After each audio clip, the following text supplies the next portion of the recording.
Hi guys, welcome back to our future work channel.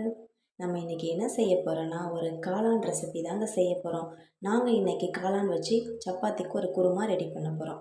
அதுக்கு முன்னாடி காளானில் என்னென்ன நன்மைகள் தீமைகள் இருக்கலாம் அப்படின்றத பார்த்துக்கலாம். முதல்ல நன்மைகளை பார்ப்போம். இதில் இரும்புச்சத்து, செம்புச்சத்து அதிகமாக இருக்குங்க.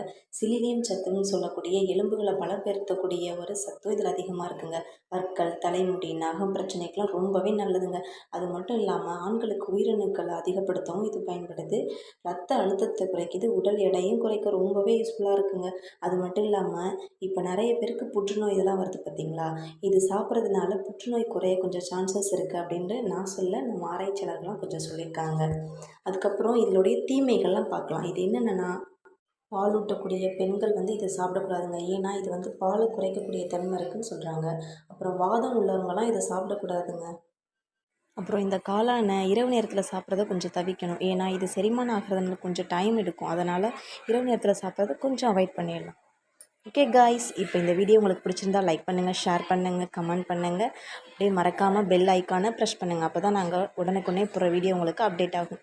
பாய் பாய் காய்ஸ்.